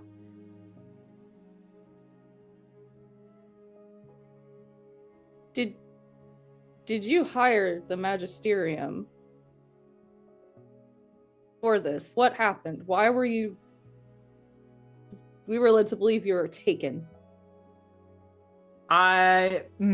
Yes, that is the impression that I wanted to give. So I certainly hope that is the idea that they got here in hell, but I'm glad that at least took in the city. Well, to start at the beginning, Asmodeus is quite old, and he will be dying soon on our timescale. And I want to preempt that by making sure his succession is secure. And in order to facilitate that goal, when the Magisterium caught up with me and they have similar ideas, I figured I'd just force the fight and see what happens. Pick up the pieces when everything is done, you know?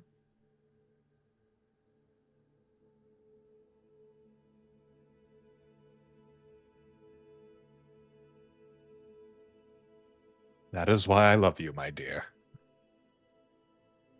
So, I think this calls for a celebration. Pulls out like the wine and everything. A toast! Aye, you That shouldn't toast have. comes out, and you just see Zahir kind of clutching at Tiamat, like, why are we off the ground? Hi, welcome back. Fisty may have summoned Tiamat to get us out of there. Drink, Booze? thank you. Okay, cool. All right. Oh my. Nice to meet you here. And like just says that sees Vesper and Eris and just was your doing, Frog. Well done. And just gives a toast, like as Beseech had said toast, like raises their glass. Roll me like an insight check. Ooh. Oh. Ooh. Oh no. Oh no. Don't do this. No. Okay. Just want to know for next. Mm-hmm. Do my crits and stuff go to the next one, or do they just fade? What was that? Oh no, your crits stay. You choose to Okay, good. utilize them whenever you I want. will use one advantage for that because One advantage, sure. that was You're looking for like a 13 or above. that is 13 for sure. Let me see what's about Hell plus 1 yeah. second. In that case, you notice it's hard to read the body language of a toad. Little Fisty seems weird, somber.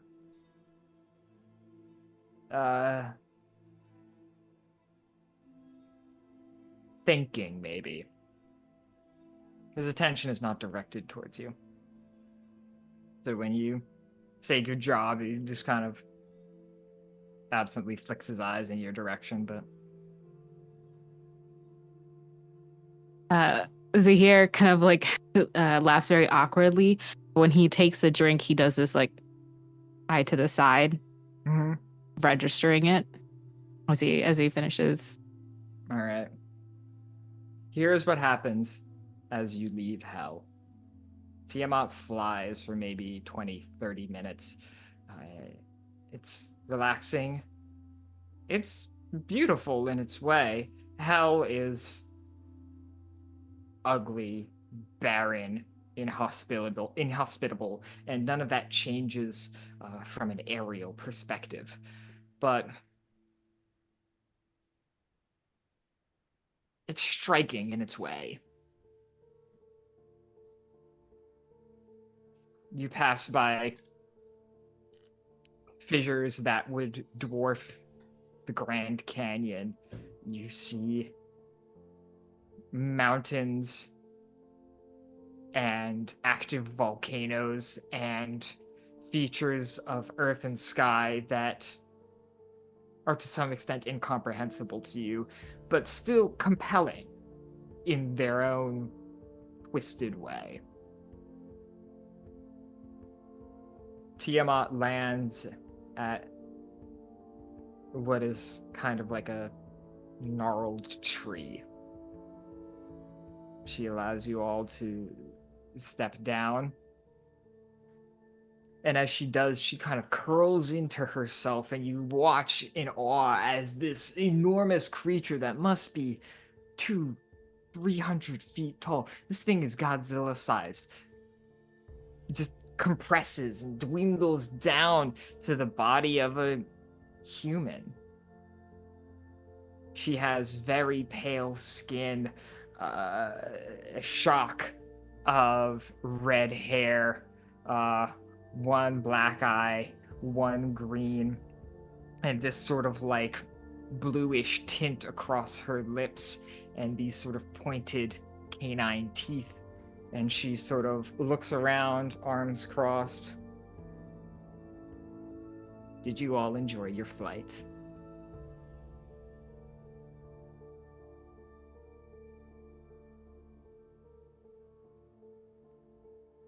It was pretty good for a rather impromptu escape. Good. She snaps and like a sort of space opens up.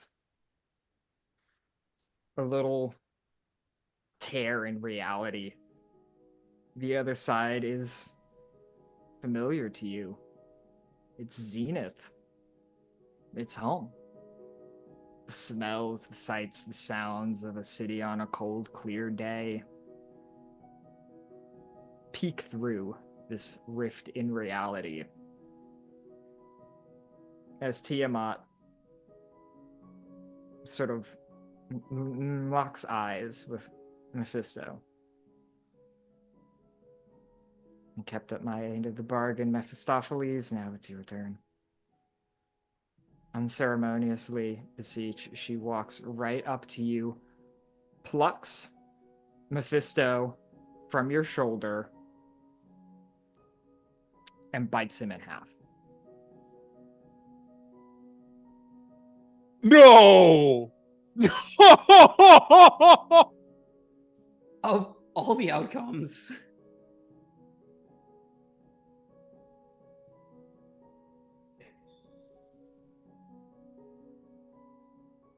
Ma'am, that better be an illusion because I'm about to lose my absolute goddamn shit. Did you just kill one of my friends in front of me?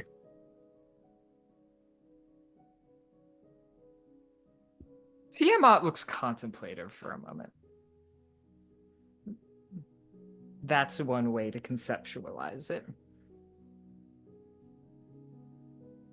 What But did you? He traded his life for yours. What, you think she just gestures at the sort of like toad body and you think there's anything he has to offer like this? Mm-mm. His life was what he had to offer. He gave it freely, and now it's mine.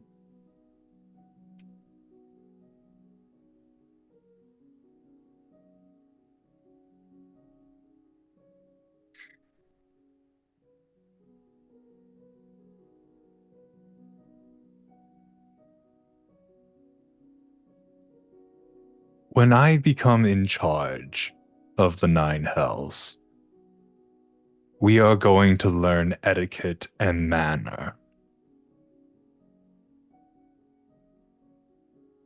Suit yourself. Tiamat walks away.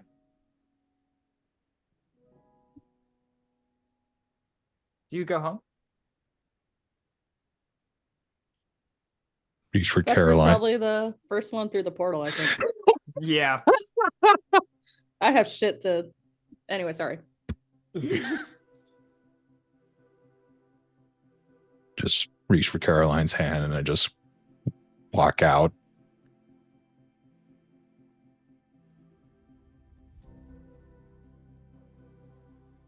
Caroline looks at a bit of blood. Before you leave, Caroline looks at a bit of blood that would came from Mephisto. Son of a bitch. She leaves with you.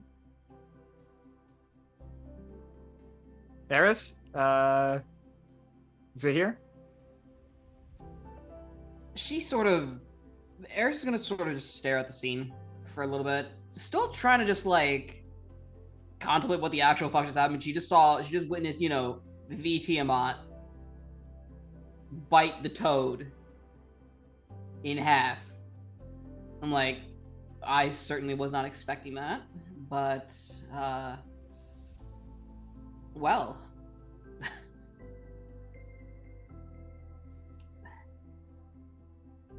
This is a rare moment where like Eris is actually like a little bit sort of lost for words, because she just absolutely did, like, out of all the things that she expected to happen, that definitely was not it. So They have the same face and they look to Eris as the only other person, and matching that face, they kind of step backwards.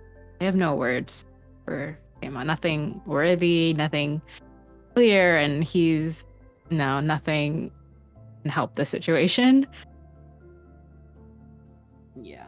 But he does a little like silent little thanks or prayer to what is left, and kind of walks backwards to Vesper and home. Eris will probably follow soon after that, but before she goes, she's just gonna look back at where Mephisto's body is. gonna miss the little toad. Thanks, Mephisto. And she'll You walk s- through. You step out of hell. Maybe 10 people have ever been able to claim that before you.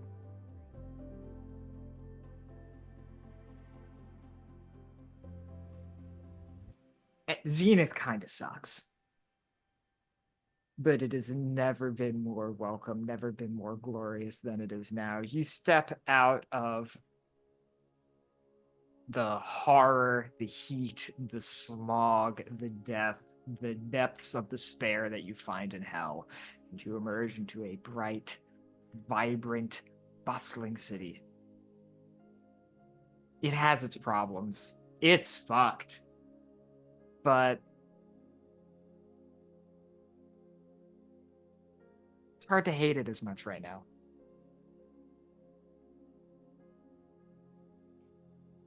The last thing that we will see before we finish up tonight is the portal sort of wraps into itself and pulls taut and shut behind Eris.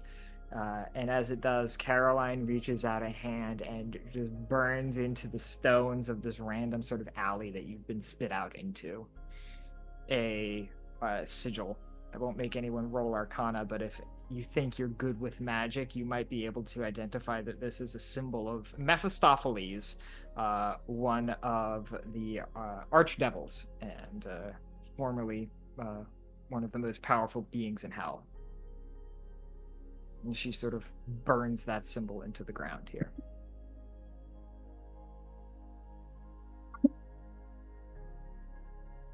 Son of a bitch. And that's where we're wrapped tonight's session. All right, Killed my everybody. frog. Thank you so much for tuning in and sticking around with us this evening. I can only speak for myself, but I have had a blast running this session of Zenith, and I'm really glad to have been able to share that with all of you, players and viewers alike.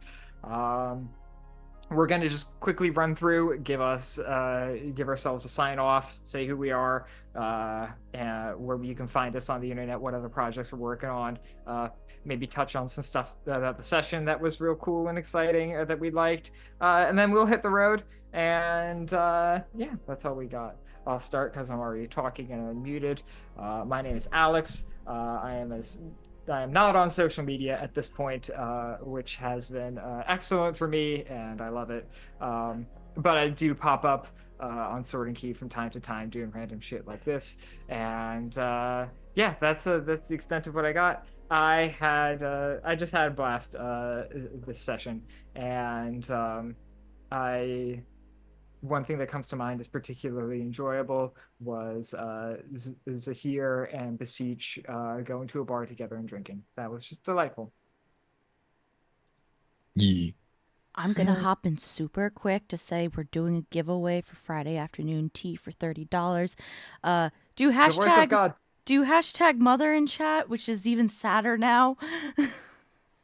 I'm going to be giving it I'm going to be drawing the winner after everybody has done their sign-offs, so get in on that. Mara, is this giveaway, is this $500, does this come purely from Zenith, or was it It an is a mix of amalgamation? Zenith and Journey to Book's End, but I think y'all got the majority. Okay, either way, truly thank you all for everyone who has donated. Not only has it enabled some really fun and cool moments, that divine intervention killing Fisty and bringing Tiamat in was purely a result of y'all's intervention into the game, but beyond that, this is doing something that's necessary in the world, and it's not great, it's not momentous or anything like that, but it is what we can do. It is our form of direct action, and I'm grateful for everyone for joining together and working on this. Yeah.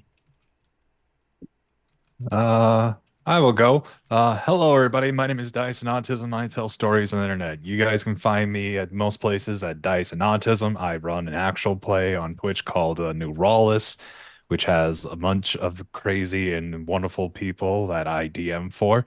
And thing that I really enjoyed was the whole fight scene. That was just like epic. That was just like epic, and seeing Asmodeus like thrash off everything, and then my boy Fisty, my boy Fisty. I'm gonna miss him so much, man.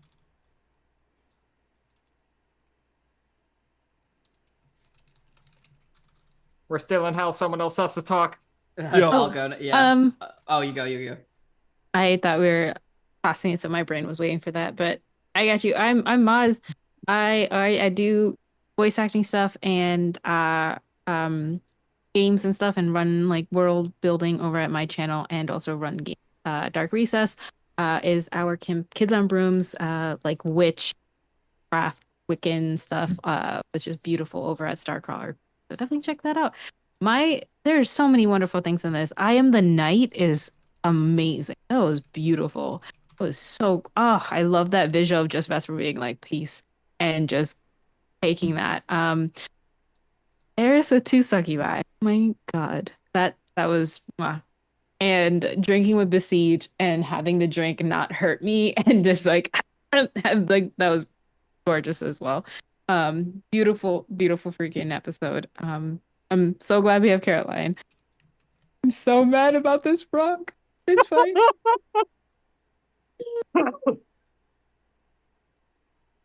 I'll go next. Hi everyone, my name is Abhishek Patange. You can find me on Twitter at neon_raiden. I'm a voice actor, big tokusatsu nerd. I also show up here and do APs and such.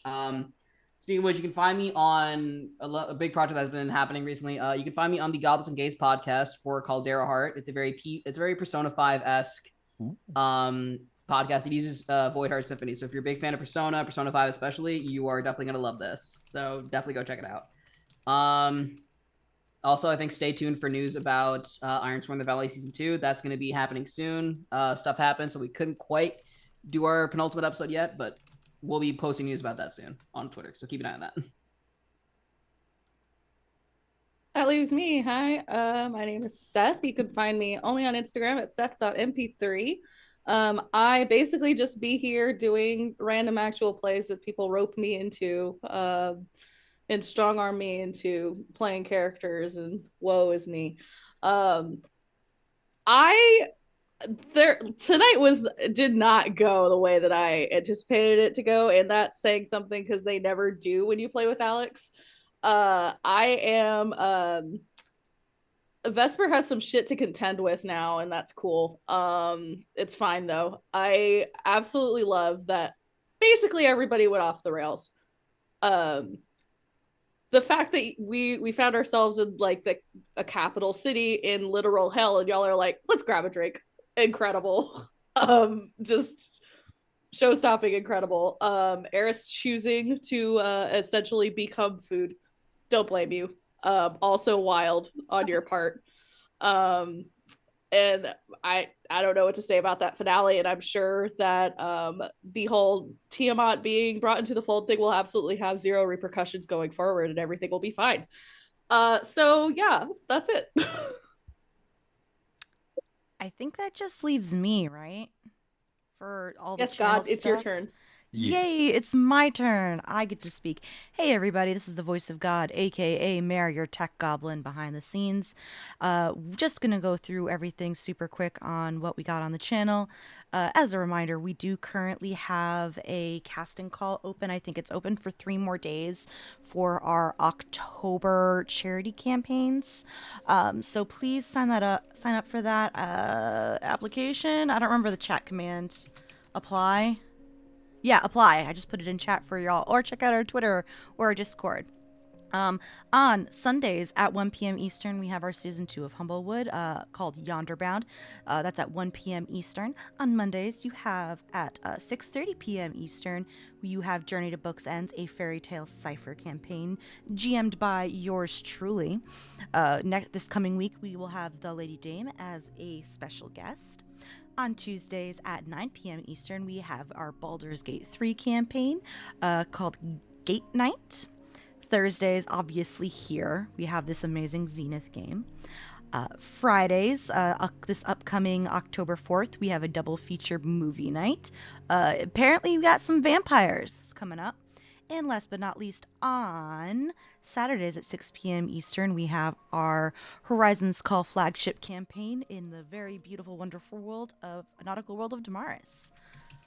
Thank you very much, everybody. Anything else that we need to talk about, folks, before we go on our raid to Bad House RPG with their premiere of Tales of the Valiant? All right, everybody. We will see y'all next week. Bye. Bye.